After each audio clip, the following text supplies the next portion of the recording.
گلاب آنکھیں، شراب آنکھیں، یہی تو ہیں لاجواب آنکھیں، انہی میں الفت، انہی میں نفرت، ثواب آنکھیں، عذاب آنکھیں، کبھی نظر میں بلا کی شوخی، کبھی سراپا حجاب آنکھیں، کبھی چھپاتی ہیں راز دل کے، کبھی ہیں دل کی کتاب آنکھیں، کسی نے دیکھی تو جھیل جیسی، کسی نے پائیں سراب آنکھیں، وہ آئے تو لوگ مجھ سے بولے حضور آنکھیں، جناب آنکھیں، یہ مست مست بے مثال آنکھیں، مصوری کا کمال آنکھیں، شراب رب نے حرام کر دی مگر کیوں رکھی حلال آنکھیں، بڑا عجیب تھا گفتگو کا عالم، سوال کوئی جواب آنکھیں، ہزاروں ان پہ قتل ہوئے ہیں،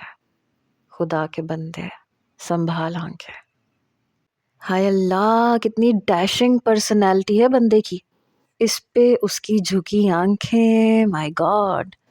حیا یوں تو عورت کا گہنا ہے، لیکن جب کسی مرد کی آنکھوں میں حیا ہو تو اسے کتنا پرکشش بنا دیتی ہے۔ میں نے سامنے بیٹھے ہوئے نوجوان کی طرف دیکھ کر اپنی دوست ردا سے کہا تھا، جو ہماری ہی بس میں بیٹھا تھا، میں نے آج تک اتنا پرکشش اور با حیا نوجوان نہیں دیکھا تھا۔ ہم لوگ ایک کالج ٹرپ پر لاہور سے اسلام آباد گئے تھے، لیکن ہماری بس بیچ راستے میں ٹائر پنچر ہونے کی وجہ سے رک گئی اور گھنٹوں بس کو ٹھیک ہونے میں لگنے تھے۔ تبھی میں نے ردا سے کہا کہ ہم دوسری بس پکڑ کے چلے جاتے ہیں، یہاں تو بہت ٹائم لگے گا۔ وہ کہنے لگی پاگل تو نہیں ہو گئی ہو، پتہ ہے کالج کی بس ہے، اگر ہم دونوں نظر نہ آئے تو ہماری کمپلین ہمارے گھر تک جائے گی۔ میں نے کہا کہ جب تک جائے گی تب دیکھا جائے گا، جب ہم گھر جلدی پہنچ جائیں گے تو اپنے پیرنٹس کو بتا دیں گے۔ اتفاق تھا کہ جہاں ہماری بس خراب ہوئی تھی چند قدموں کے فاصلے پہ بس اسٹاپ تھا اور وہاں سے کئی بسیں لاہور کے لیے جا رہی تھیں۔ سب کی نظروں سے بچتے بچاتے ہوئے میں نے ردا کا ہاتھ پکڑا اور ایک بس پہ ہم بیٹھ گئیں۔ وہ ایک لوکل بس تھی، ہمیں بیٹھنے کے لیے سیٹیں بھی مل گئیں۔ ڈرائیور کی پچھلی والی سیٹوں پہ ہم دونوں بیٹھ گئیں۔ ردا کہنے لگی پتہ نہیں کیوں مجھے بہت ڈر لگ رہا ہے۔ میں نے کہا تم بس ڈرتی رہنا۔ بہرحال جہاں ہم بیٹھے تھے وہاں بالکل سامنے تیسری چوتھی سیٹ پہ وہ بیٹھا تھا، بھوری آنکھوں والا وہ نوجوان۔ اس کی آنکھیں نہیں تھیں کوئی حسین جھیل تھی یا مصور کی تراشی ہوئی حسین آنکھیں، لیکن وہ جتنا سحر انگیز لگ رہا تھا اتنا ہی اس کی آنکھوں میں حیا تھی۔ حالانکہ میں اچھی خاصی خوبصورت لڑکی تھی اور ردا بھی کسی سے کم نہیں تھی، لیکن مجال ہے کہ اس نوجوان نے ایک نظر بھی اٹھا کے دیکھنے کی کوشش کی ہو۔ بہرحال میں گاہے بگاہے اسے دیکھ رہی تھی، لگ رہا تھا جیسے اس کی آنکھوں میں کوئی سحر ہے اور اس سحر میں اپنے آپ کو جکڑا ہوا محسوس کر رہی تھی۔ مجھے کبھی بھی پہلی نظر کی محبت پہ یقین نہیں تھا، لیکن یہ بھی سچ ہے کہ مجھے پہلی نظر میں اس نوجوان سے محبت ہو گئی تھی۔ بڑی عجیب سی بات تھی لیکن سچ تھی۔ لاہور تک جب ہماری بس پہنچی تو میں اپنا دل مکمل طور پہ ہار چکی تھی۔ جیسے ہی وہ بس سے نیچے اترا میں نے بھی ردا کا ہاتھ پکڑا اور نیچے اتر گئی۔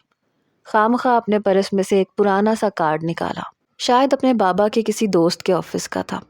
میں نے کہا ایکسکیوز می، سنیے۔ اس نوجوان نے پلٹ کے دیکھا۔ میں نے کہا یہ آپ کا کارڈ گر گیا تھا زمین پہ۔ یہ سن کے ردا نے مجھے حیرت سے دیکھا۔ میں نے اس کے پاؤں پہ سینڈل مارا اور اسے چپ رہنے کا اشارہ کیا، ورنہ کیا بھروسہ وہ بول پڑتی کہ ابھی تو تم نے میرے سامنے پرس میں سے کارڈ نکالا ہے۔ اس نوجوان نے پہلے مجھے دیکھا، پھر کارڈ کی طرف، پھر کارڈ پکڑا اور کہنے لگا نہیں جی یہ میرا نہیں ہے۔ یہ کہہ کے وہ جانے لگا۔ میں نے کہا بات سنیں، یہ آپ ہی کی جیب سے گرا ہے، آپ کا نام کیا ہے؟ کیا آپ کا نام حشمت نہیں ہے؟ میری بات سن کے اس نے نفی میں سر ہلایا۔ مجھے لگا تھا کہ شاید اپنا نام بتا دے گا کہ نہیں میرا نام تو یہ ہے، لیکن وہ سامنے سے آنے والا رکشہ روک کے اس میں بیٹھ کے جا چکا تھا۔ ردا مجھے ابھی بھی کینہ توز نظروں سے دیکھ رہی تھی۔ کہنے لگی ہیر یہ سب کیا تھا؟ میں نے کہا کیا تھا؟ وہ کہنے لگی اپنے پرس میں سے پرانا کارڈ نکال کے تم اس لڑکے سے کہہ رہی تھی کہ کارڈ نیچے گرا ہے اس کا۔ سچ سچ بتاؤ کیا چکر ہے؟ میں نے کہا سمجھ لو تمہاری ہیر کو رانجھا مل گیا۔ میری مسکراہٹ پہ ایک تھپڑ اس نے میری کمر پہ رسید کیا ہوش میں آ جاؤ ہیر، کیونکہ رانجھے نے تو تمہیں گھاس بھی نہیں ڈالی۔ میں نے کہا لاہور میں ہی رہتا ہے، لاہور اتنا بڑا نہیں ہے کہ دوبارہ کبھی ملاقات نہ ہو۔ اور یہ شاید سچ ہی تھا، کیونکہ اسی نوجوان سے اگلی ملاقات یونیورسٹی میں ہوئی۔ وہ مجھ سے 1 سال سینئر تھا، ہمارا ایک ہی ڈپارٹمنٹ تھا، لیکن مجھے حیرت اس وقت ہوئی کہ اس نے مجھے پہچانا ہی نہیں۔ میں اس کے پاس سے گزر گئی اور اس کی نظر بھی مجھ پہ پڑی، لیکن وہ یوں گزر گیا جیسے پہلے کبھی مجھے دیکھا ہی نہ ہو۔ مجھے تو لگا تھا کہ شاید مجھے پہچان جائے گا، کیونکہ اس بات کو زیادہ دن تو نہیں گزرے تھے، بس 2 مہینے تو گزرے تھے، اور 2 مہینے میں تو اس کا چہرہ نہیں بھولی تھی۔ میں نے کئی بار اس سے بات کرنے کی کوشش کی، یہ کہا کہ آپ مجھ سے سینئر ہیں، مجھے آپ کے نوٹس چاہیے، لیکن وہ بے نیازی دکھا جاتا تھا کہ میں تو آپ کو نہیں جانتا، تو پھر میں اپنے نوٹس کیوں دوں؟ I'm sorry، میں اپنے نوٹس کسی کو نہیں دیتا۔ میں نے کئی بار اپنے موبائل میں اس کی تصویر کھینچی، رات کو دیوانوں کی طرح میں اس کی تصویر دیکھتی تھی۔ بہرحال 1 سال گزر گیا تھا، ابھی اس شخص کے بھی 2 سال باقی تھے اور میرے 3۔ میں چاہتی تھی کہ اپنی اس خاموش محبت کو زبان دوں، لیکن وہ دیکھتا ہی نہیں تھا، زیادہ تر لڑکوں کے جھمگٹے میں ہی گھرا رہتا تھا۔ پڑھنے میں بہت اچھا تھا، میں نے آج تک کبھی اسے کسی لڑکی کی طرف نہ دیکھتے ہوئے دیکھا تھا، نہ بات کرتے ہوئے۔ اور میری محبت کا یہ عالم تھا کہ اپنے موبائل سے اس کی تصویریں پرنٹ آؤٹ کروا کے میں نے اپنی ڈائری میں سنبھال کے رکھی ہوئی تھی، کہ اگر کبھی موبائل خراب ہو گیا اور اس کا ڈیٹا ڈیلیٹ ہو گیا تو کم از کم میرے پاس اس کی تصویر تو ہوگی۔ بہت چاہا میں نے کہ میں طلحہ سے بے تکلف ہو جاؤں، لیکن وہ نہیں ہوتا تھا۔ کبھی کبھار میں دل برداشتہ سی ہو جاتی تھی۔ بہرحال 1 سال ہی گزرا تھا کہ میری والدہ ایک بار مجھ سے کہنے لگی کہ تمہارے والد کے ایک دوست تمہارے والد سے کہہ رہے تھے کہ انہیں ہمارے گھر رشتے کے سلسلے میں آنا ہے، اپنے بیٹے کے لیے۔ یہ سن کے میرا دل دھڑکنا بھول گیا۔ میں نے کہا ابھی نہیں امی پلیز، ابھی میں پڑھنا چاہتی ہوں۔ میری والدہ کہنے لگیں دیکھو بیٹا، تم سے چھوٹی تمہاری ایک بہن اور ہے، اور تمہاری بڑی بہن کی شادی بھی ہم نے جلدی کر دی تھی، اور پھر اچھے رشتے بار بار نہیں آتے۔ وہ لوگ بہت اچھے ہیں، لڑکا بہت پڑھا لکھا سلجھا ہوا ہے، اپنے باپ کا سارا کاروبار اس نے سنبھال رکھا ہے، مجھے نہیں لگتا کہ تمہیں انکار کرنا چاہیے۔ جب میں نے اگلے دن یہ بات یونیورسٹی میں ردا کو بتائی تو میں رو رہی تھی۔ وہ کہنے لگی یا تو تم طلحہ سے اظہار محبت کر دو یا پھر آنے والے رشتے کو قبول کر لو۔ میں نے کہا پتہ نہیں وہ کیا سوچے گا، اگر اس نے انکار کر دیا تو میں تو اپنی نظروں میں گر جاؤں گی، جو اس کا حسین تصور میری آنکھوں میں ہے وہ ٹوٹ کے بکھر جائے گا۔ ردا کہنے لگی تو پھر اس خاموش محبت کا کیا نتیجہ نکلے گا؟ کچھ بھی تو نہیں۔ میں نے کہا میں نے بہت دعاؤں میں مانگا ہے اسے۔ کہنے لگی یوں دعاؤں سے اگر محبوب ملنے لگے تو شاید سبھی کی لو میرج ہوتی، سب کو دعاؤں میں محبوب نہیں مل جاتے، بے وقوفی مت کرو، اچھے رشتے واقعی روز روز نہیں آتے، بھول جاؤ طلحہ کو، کیونکہ مجھے نہیں لگتا کہ وہ تم میں دلچسپی رکھتا ہے۔ میں نے کہا وہ تو اس کی شرافت ہے، وہ کسی بھی لڑکی سے بات نہیں کرتا۔ کہنے لگی ایسا نہیں ہو سکتا ہے کہ وہ اپنی کسی کزن کو پسند کرتا ہو، یا ہو سکتا ہے کہ اس کی منگنی ہو چکی ہو اور وہ اپنی منگیتر تک ہی محدود ہو، کچھ بھی ہو سکتا ہے، تم اس کے بارے میں جانتی ہی کیا ہو، کچھ بھی تو نہیں۔ بہرحال میں یونیورسٹی سے واپس آئی تو میری والدہ کہنے لگیں کہ شام کو ہی وہ لوگ تمہیں دیکھنے آئیں گے۔ میرا دل بڑی زور زور سے دھڑک رہا تھا۔ بہرحال میں نے کچن میں امی کے ساتھ مل کے سامنے رکھنے کے لیے لوازمات تیار کیے اور ہلکا پھلکا خود بھی تیار ہو گئی، لیکن میں دل ہی دل میں یہ دعا کر رہی تھی کہ وہ لوگ مجھے پسند نہ کریں، میں انہیں اچھی ہی نہ لگوں۔ وہ لوگ مجھے دیکھنے کے لیے صرف لڑکے کے والدین آئے تھے۔ میرے والدین ان سے کافی بے تکلف تھے کیونکہ میرے والد کے وہ دوست تھے۔ البتہ وہ خاتون مجھ سے باتیں کرتی رہیں، کافی اچھی اور خوش اخلاق قسم کی تھی، لیکن میں بہت مختصر جواب دے رہی تھی، دل ہی دل میں دعائیں کر رہی تھی کہ ان خاتون کو میں پسند نہ آؤں۔ تبھی وہ کہنے لگیں کہ وہ میرا بیٹا گاڑی میں ہے، ایکچولی آپ لوگوں کا گھر بہت دور تھا، میں نے اس سے کہا کہ وہ باہر ہی کھڑا رہا۔ میری والدہ کہنے لگی ارے آپ نے ہمیں بتایا کیوں نہیں، آپ پلیز اسے بھی اندر بلا لیں، کوئی بات نہیں۔ لیکن وہ خاتون کہہ رہی تھی نہیں وہ آئے گا ابھی نہیں۔ آپ ایسے کریں بس ایک گلاس ٹھنڈا پانی اسے بھجوا دیں، باہر کافی گرمی ہے۔ میری والدہ کہنے لگی کتنا عجیب سا لگ رہا ہے، خدا کے لیے آپ اسے اندر بلائیں۔ میرے والد کہنے لگے ارے میں بلا کے لاتا ہوں۔ لیکن وہ خاتون کہنے لگی بھائی صاحب وہ نہیں آئے گا، بس پانی کا ایک گلاس بھجوا دیں۔ میری والدہ کہنے لگی اچھا میں اپنے چھوٹے بیٹے سے کہتی ہوں، لیکن ایسی کوئی حرج والی بات نہیں تھی۔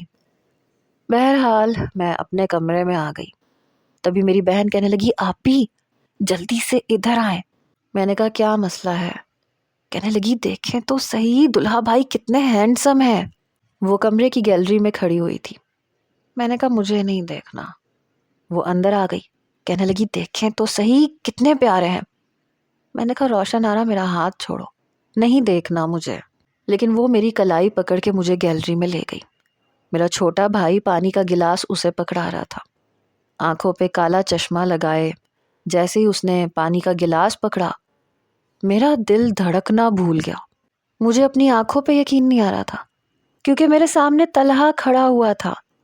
آنکھوں سے اس نے چشمہ اتارا اور ایک ہی گھونٹ میں پانی پی گیا۔ بہت شکریہ، کیا نام ہے تمہارا؟ اس نے میرے چھوٹے بھائی سے پوچھا۔ جی میرا نام اسد ہے۔ اچھا اسد، پلیز ذرا میری ماما سے کہو کہ انہیں اور کتنا ٹائم لگے گا۔ مجھے ابھی بھی اپنی قسمت پہ یقین نہیں آ رہا تھا، کیا ایسے بھی ہوتا ہے؟ روشن آرا کہنے لگی واہ آپ تو بنا آنکھیں جھپکائے دیکھے جا رہی ہیں، کہاں ابھی تو آپ راضی نہیں تھی دیکھنے کے لیے۔ میں کچھ جھینپ سی گئی، میں اپنے کمرے میں آ گئی۔ میرا دل باغ باغ ہو چکا تھا، شاید میری دعاؤں کا ثمر مجھے مل گیا تھا۔ میں بہت خوش تھی، مجھے تو کچھ کہنا ہی نہیں پڑا، نہ اظہار کرنا پڑا۔ میرے رب نے مجھے میری محبت سونے کی پلیٹ میں پیش کر دی تھی۔ میری والدہ نے جب مجھ سے میری رضامندی مانگی تو میں نے جی جان سے ہاں کی۔ میری والدہ کہنے لگی کہ انہیں تم بہت پسند آئی ہو، 2 مہینے میں سب کچھ طے ہو گیا۔ میں نے پڑھائی چھوڑ دی تھی، سوچا یہی تھا کہ جب وہ مجھے پہلی بار دیکھے گا تو کتنا حیران رہ جائے گا۔ ایک بار میری والدہ نے مجھ سے کہا بھی کہ اگر تمہیں لڑکے کی تصویر دیکھنی ہے تو میں منگوا لیتی ہوں۔ میں نے کہا نہیں رہنے دیں، آپ نے میرے لیے جو سوچا ہے اچھا ہی سوچا ہوگا، کیونکہ لڑکا تو میں دیکھ چکی تھی۔ میری والدہ نے میرا ماتھا چوما، کہنے لگی مجھے پتا تھا میری بیٹی بہت فرما بردار ہے، نیک ہے۔ ردا بھی بہت خوش تھی، کہنے لگی یہ تو بہت اچھا ہوا، تم نے جسے چاہا وہ تمہیں مل گیا۔ میں نے کہا تم اندازہ نہیں لگا سکتی میں کتنی خوش ہوں۔ بہرحال وقت گزرنے لگا، میری ساس اس دوران دوبارہ نہیں آئی، یہی کہتی رہی کہ شادی کی شاپنگ میں اور تیاریوں میں مصروف ہے۔ بہرحال مہندی کے لیے میں نے سنا تھا کہ انہوں نے منع کر دیا کہ انہیں مہندی کی رسم بالکل پسند نہیں ہے۔ البتہ اگلے روز شادی کے فنکشن سے پہلے مسجد میں نکاح ہونا تھا، اس لیے میرے والد اور میرے چچا بطور وکیل نکاح نامہ میرے پاس لائے۔ میں نے اس پہ دستخط کر دیے۔ میرے والد نے کہا بیٹا میں تمہارا جہاں نکاح کروں کیا تمہیں قبول ہے؟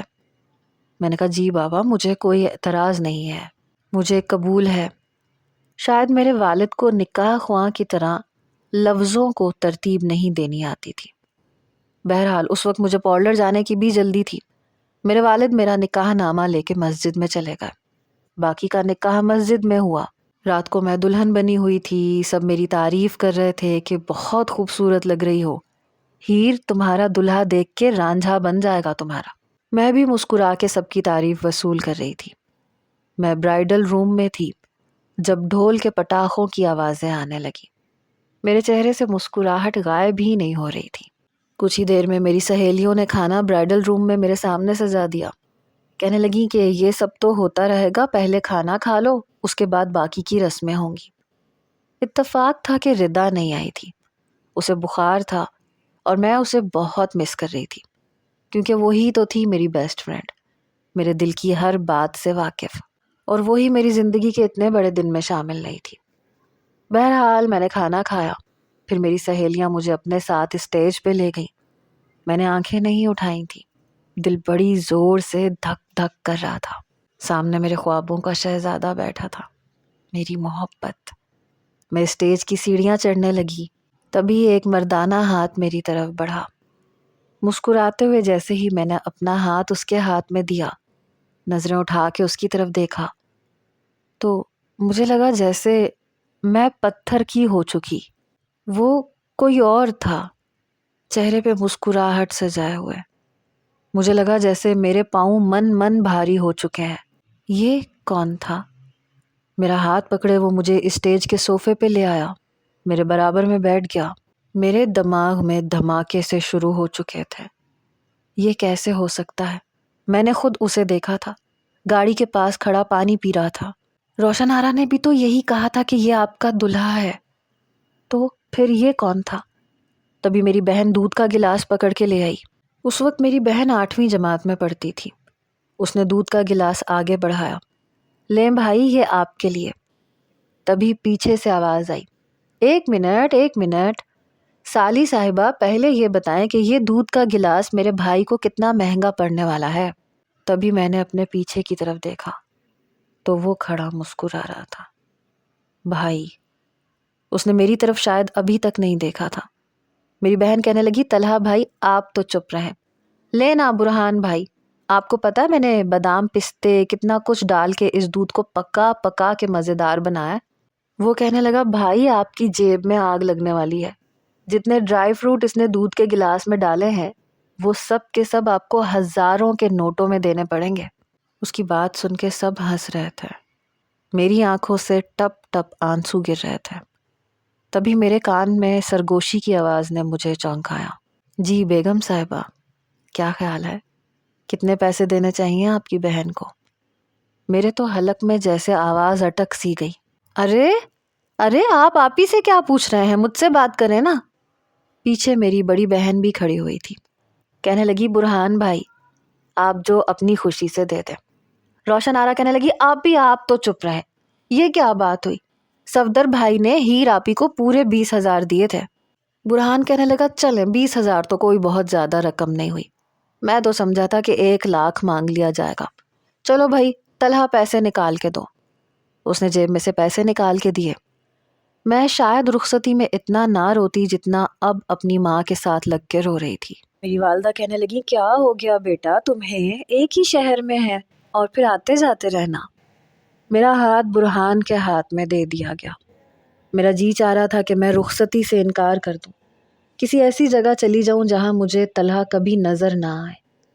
یہ کیسی آزمائش تھی، یہ کیسا امتحان تھا۔ میں اسی کے بھائی کی بیوی بن کے جا رہی تھی جسے میں نے ٹوٹ کے چاہا تھا، جس کی محبت ابھی تک میرے دل میں تھی۔ برہان نے مجھے گاڑی کا پچھلا دروازہ کھول کے بیٹھنے میں مدد کی اور پھر وہ اگلی نشست پہ بیٹھ گیا۔ ڈرائیونگ سیٹ پہ طلحہ ہی تھا۔ ابھی بھی میں ٹیشو سے اپنے آنسو صاف کر رہی تھی۔ تب شاید اس نے مجھے غور سے دیکھا، کہنے لگا، کیوں رو رہی ہیں بھابھی؟ یقین مانے میرا بھائی اتنا خطرناک نہیں ہے۔ پھر کہنے لگا، آپ کا چہرہ کچھ دیکھا دیکھا سا لگتا ہے۔ برہان کہنے لگا، او چھوٹے میاں، میری دلہن کو بہت زیادہ غور سے دیکھنے کی ضرورت نہیں ہے۔ کہنے لگا، توبہ کرے بھائی، بھابھی ہے میری، لیکن مجھے لگ رہا ہے جیسے میں نے انہیں پہلے کہیں دیکھا ہے۔ اسے یہ تک یاد نہیں تھا، 2.5 مہینے پہلے میں اسی کی یونیورسٹی میں پورا 1 سال پڑھتی رہی، کئی بار اس سے نوٹس مانگ چکی تھی، اور وہ ابھی تک میرے چہرے سے نہ آشنا ہی تھا۔ کتنا گھٹیا مذاق کیا تھا قسمت نے میرے ساتھ۔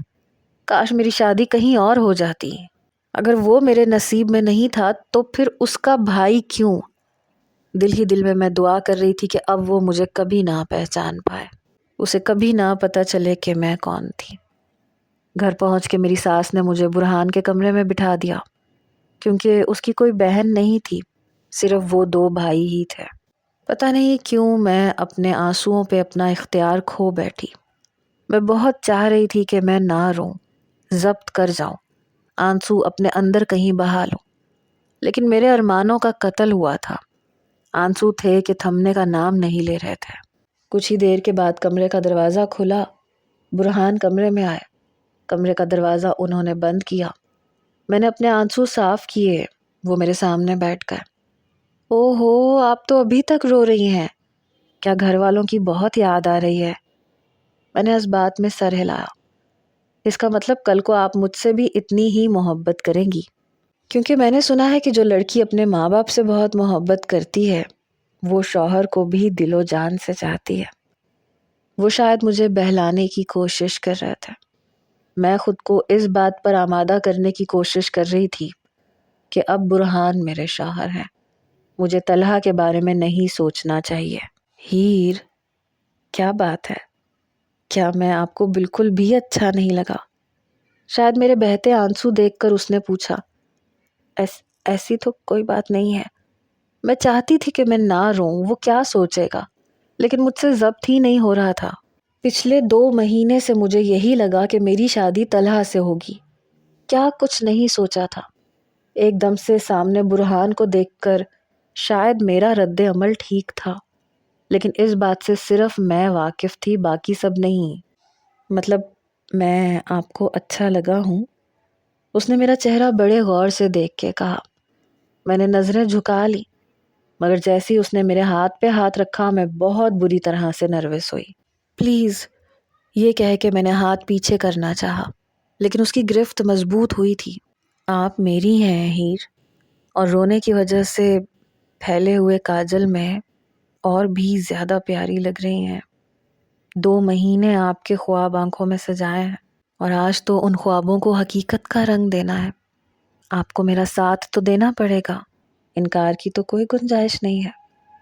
اس کا مخمور لہجہ اور لفظوں کا استحقاق مجھے بتا چکا تھا کہ طلحہ میرا ماضی تھا، ایک تلخ ماضی، بس یک طرفہ محبت جس نے میرے دل میں پرورش پائی تھی اور مجھے ہی اسے اپنے دل میں ہی دفن کرنا تھا۔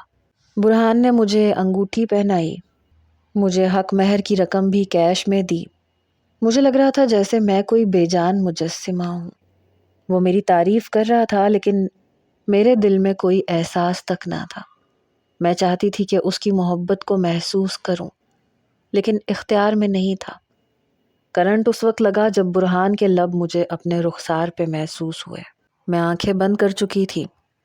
کیا بات ہے؟ شرم آ رہی ہے ہیر؟ اس نے دھیرے سے میرے کان میں سرگوشی کی۔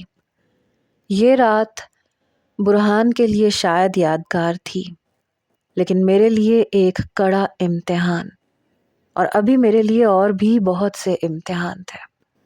صبح جب میری آنکھ کھلی تو میرا تکیہ میرے ہی آنسوؤں سے بھیگا ہوا تھا۔ کمرہ سورج کی روشنی سے روشن ہو چکا تھا۔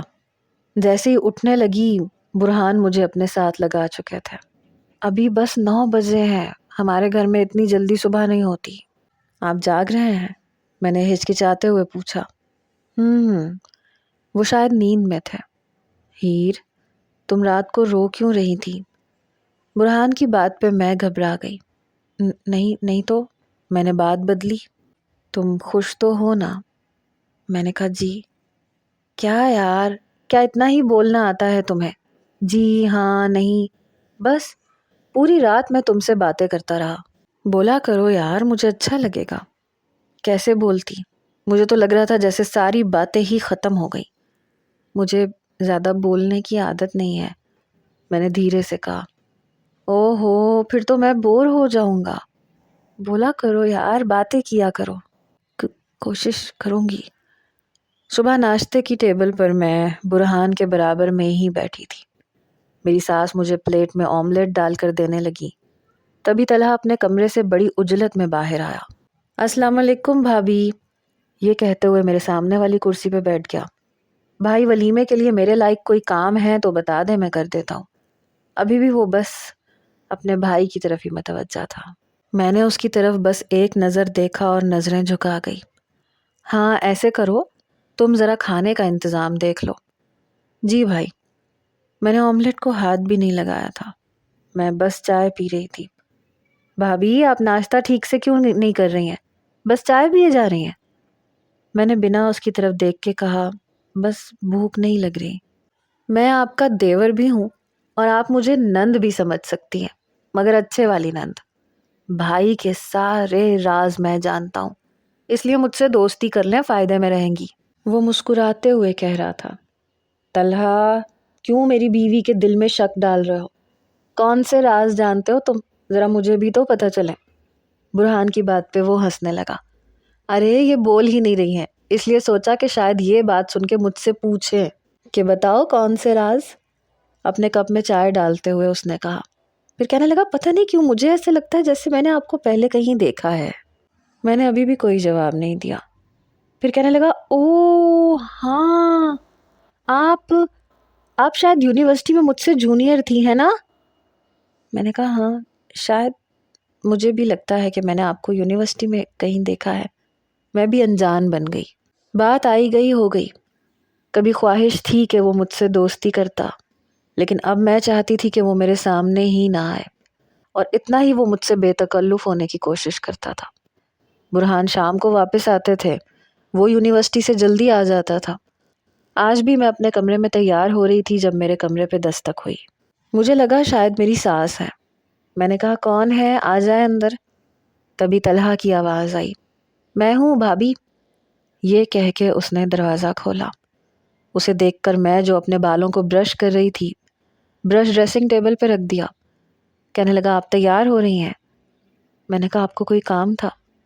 کہنے لگا نہیں کام تو کوئی نہیں تھا، ایکچولی امی نے چائے بنائی ہے، میں سوچ رہا تھا کہ مل کے پیتے ہیں، باتیں بھی کریں گے، کچھ آپ اپنی کہیں کچھ میں کہتا ہوں. میں نے کہا نہیں مجھے ایسا کوئی شوق نہیں ہے اور مجھے چائے بھی نہیں پینی، میں صرف صبح کی چائے پیتی ہوں. آپ جا کے چائے پی لیں. حالانکہ میں شام کو چائے پیتی تھی لیکن میں اس کے ساتھ نہیں پینا چاہتی تھی.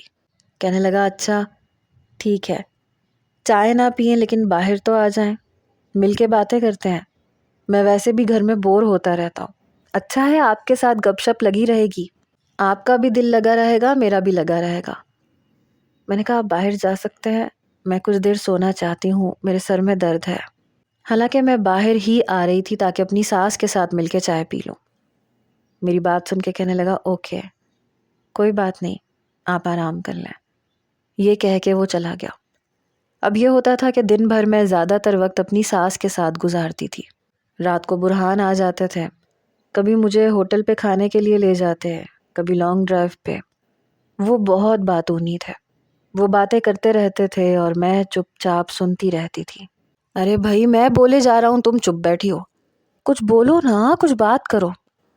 میں نے کہا میں سن تو رہی ہوں. وہ کہنے لگے وہ تو مجھے بھی نظر آ رہا ہے کہ تم سن رہی ہو، لیکن صرف سننے سے گزارا تھوڑی ہوتا ہے، بات بھی کیا کرو. میں کوشش کرتی تھی کہ میرا سامنا طلحہ سے کبھی نہ ہو. کبھی میں اپنی ساس کے ساتھ کچن میں کام کر رہی ہوتی اور وہ آ جاتا. کیا بنا رہی ہیں بھابھی؟ پتیلے کے ڈھکن اٹھا کے دیکھنے لگتا. پھر کہتا کہ ویسے مجھے بریانی بہت پسند ہے اور بھائی کو چائنیز رائس. کسی دن بریانی بھی بنا لیا کریں، دیور کی پسند کا بھی خیال رکھ لیا کریں. پتہ نہیں کیوں لیکن اسے دیکھتے ہی مجھے غصہ آنے لگتا تھا. میں چاہتی تھی وہ میرے سامنے نہ آئے، کیونکہ مجھے برہان سے محبت کرنی تھی اور اس کے لیے ضروری تھا کہ وہ میرے سامنے نہ آتا. میں نے کہا یہ فرمائش اپنی بیوی سے کرنا. میری بات پہ ہنسنے لگا. جب تک بیوی نہیں آتی تب تک بھابھی سے صحیح. اچھا چلیں چھوڑیں یہ سب کچھ، کھانا تو ویسے بھی تقریباً تیار ہو گیا ہے، آپ میرے ساتھ چلیں، میں آپ کو آئس کریم کھلا کے لاتا ہوں، پھر دیور بھابھی خوب باتیں کریں گے. میں نے کہا نہیں مجھے تمہارے ساتھ کہیں پہ بھی نہیں جانا. یہ کہہ کے میں سلاد کاٹنے لگی. وہ کہنے لگا کیوں نہیں جانا، چلے نا، بہت مزہ آئے گا، باتیں کریں گے، انجوائے کریں گے. میں نے اسے بڑے غصے سے دیکھا. تمہیں اردو سمجھ میں نہیں آتی، مجھے تمہارے ساتھ نہیں جانا. میں نے ایک ایک لفظ جما کے کہا. پہلی بار میں نے دیکھا کہ اس کا مسکراتا ہوا چہرہ ایک دم سپاٹ ہوا. کہنے لگا اوکے. یہ کہہ کے کچن سے باہر نکل گیا. اکثر جب وہ یونیورسٹی سے آتا تو شام کے 4 بج رہے ہوتے تھے. میں اس وقت لان میں بیٹھی اپنی ساس کے ساتھ باتیں کر رہی ہوتی تھی، ساتھ ہی ساتھ چائے پی رہی ہوتی. جب وہ سامنے آ کر بیٹھتا، کہتا امی میرے لیے بھی چائے بنا دیں، تو میں اٹھ کے کھڑی ہو جاتی. کہنے لگا آپ کیوں کھڑی ہو گئیں، بیٹھی رہیں. میں نے کہا نہیں مجھے اندر کام ہے. میں اندر چلی جاتی تھی. تقریباً 1 مہینہ ایسے ہی گزر گیا تھا. ایک بار میں اکیلی لان میں تھی، پورے باغ میں رنگ برنگی پھول کھلے ہوئے تھے، اس لیے سوچا کہ چلو گلدستہ بنا کے اپنے کمرے کے گلدان میں سجاتی ہوں، برہان کو اچھا لگے گا. میں پھول ہی توڑ رہی تھی جب پیچھے سے کسی نے مجھے بری طرح سے ڈرایا. میں اچھل گئی، پھول میرے ہاتھ سے زمین پہ گر گئے. میں نے اپنے عقب میں دیکھا تو طلحہ کھڑا ہنس رہا تھا. بھابھی دیکھ لیں میں نے آپ کو ڈرا دیا. میں نے کہا نہایت ہی بدتمیز قسم کے انسان ہو تم. میری یہ بات سن کے اس کی مسکراہٹ غائب ہوئی. ایسا بھی میں نے کیا کہہ دیا؟ میں نے کہا تمہیں ذرا بھی تمیز ہے؟ آج کے بعد میرے ساتھ اس طرح کا مذاق مت کرنا، میں نے بڑے سخت لہجے سے کہا، اور سارے گرے ہوئے پھول وہیں چھوڑ کر میں سیدھا اپنے کمرے میں چلی گئی۔ کچھ دیر کے بعد میرے دروازے پہ دستک ہوئی۔ میں نے دروازہ کھولا تو وہ سامنے کھڑا تھا، سارے پھول ہاتھ میں پکڑے ہوئے۔ شاید آپ کو میرا مذاق برا لگ گیا، آئی ایم سوری، لیکن میں آپ سے کچھ بے تکلف ہونا چاہتا تھا، کیونکہ میری کوئی بہن نہیں ہے، اور مجھے یہی پتا تھا کہ بھائی کی شادی ہوگی تو اس کی بیوی میری بہن ہوگی۔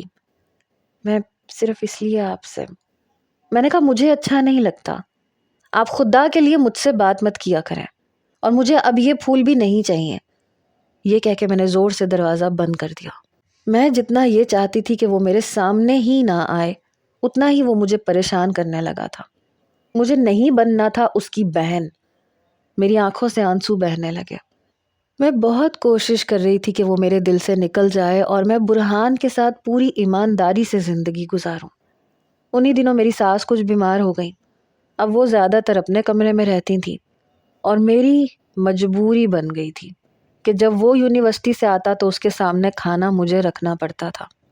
ایک بار کہنے لگا، بھابھی آپ بھی یہیں بیٹھ کے کھانا کھا لیں، اور اگر آپ کو اعتراض نہ ہو تو مجھے ایک بات کا جواب بھی دے دیں کہ میں نے آپ کو کیا کہا ہے؟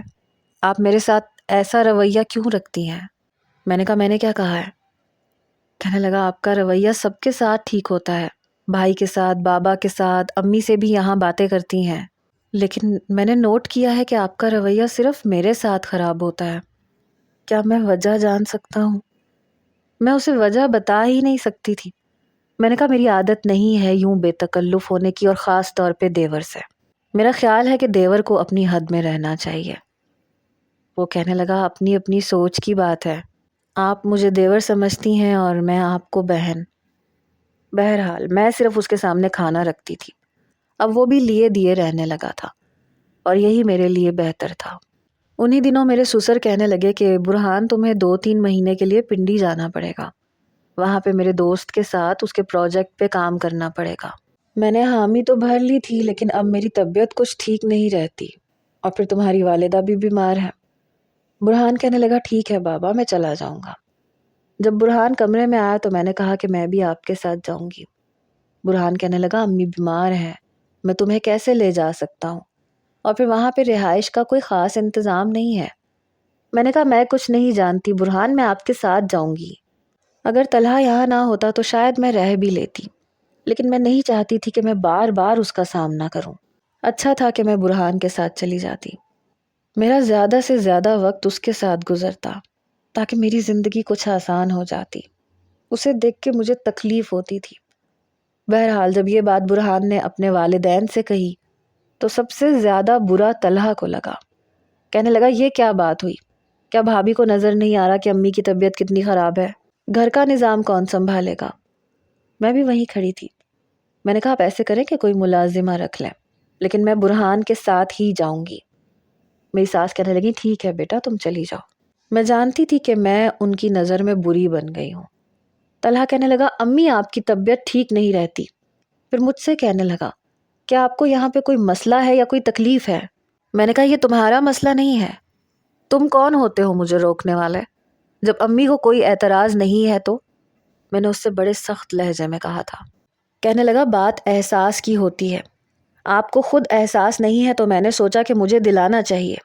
اگر میری بیوی ہوتی تو یقیناً میں اسے کبھی بھی اپنے ساتھ نہ لے کے جاتا۔ یہ کہہ کے وہ اپنے کمرے میں چلا گیا۔ جب برہان کمرے میں آئے تو کہنے لگے مجھے بہت گلٹی فیل ہو رہا ہے، امی کی تو پھر طبیعت ٹھیک نہیں ہے، اور پھر 2 مہینے کی تو بات ہے۔ میں نے کہا 1 دن بھی نہیں، میں آپ کے بغیر 1 دن بھی نہیں رہوں گی، مجھے آپ کے ساتھ جانا ہے، اور اسے اتنا ہی احساس ہے تو وہ کر لے شادی، لے کر آ جائے اپنی بیوی اور پھر جیسے چاہے اسے رکھے۔ برہان نے مجھے بہت غور سے دیکھا، پھر کہنے لگے کیا بات ہے، تمہارا رویہ طلحہ کے ساتھ بڑا عجیب ہے، ابھی وہ چھوٹا ہے، پڑھ رہا ہے، ابھی سے اس پہ ذمہ داری نہیں ڈال سکتے، اور شادی ایک بہت بڑی ذمہ داری ہوتی ہے۔ میں نے کہا میں کچھ نہیں جانتی، میں یہاں نہیں رہوں گی، میں آپ کے ساتھ جاؤں گی۔ میں ضد کر کے برہان کے ساتھ گئی تھی، حالانکہ وہاں پہ ایک چھوٹا سا گھر تھا، بس ایک کمرے کا، اور مجھے بڑی مشکل پیش آئی، لیکن پھر بھی میں اپنے سسرال میں نہیں گئی۔ انہی دنوں میں پریگننٹ بھی ہو گئی۔ برہان بہت خوش تھا، میں بھی بہت خوش تھی کہ اچھا ہے، چلو میرا ذہن بٹ جائے گا۔ مجھے اب طلحہ سے چڑ سی ہونے لگی تھی۔ اس کا کبھی فون آتا، کبھی برہان سے کہتا کہ بھابھی سے بات کروائیں، میں مبارکباد دے دوں، تو میں کہتی تھی کہ نہیں، مجھے بات نہیں کرنی۔ برہان مجھے گھورتا رہ جاتا کہ وہ فون پہ سن رہا ہے، کیا سوچے گا، لیکن مجھے کوئی پرواہ نہیں ہوتی تھی۔ وقت گزرنے لگا، ہم واپس آ چکے تھے۔ میں طلحہ کے سامنے آنے سے بھی گریز کرتی تھی۔ آہستہ آہستہ میری ساری توجہ برہان کی طرف مبذول ہونے لگی۔ میں اپنے بچے کے بارے میں سوچنے لگی۔ میرا 7واں مہینہ تھا جب آفس سے واپس آتے ہوئے برہان کا ایک میجر ایکسیڈنٹ ہوا۔ جب مجھے پتا چلا تو میرے تو ہوش اڑ کے رہ گئے۔ ہم سب لوگ بھاگے دوڑے ہاسپٹل گئے، لیکن جو خبر وہاں سننے کو ملی، وہ سن کر میری تو دنیا ہی اجڑ گئی تھی۔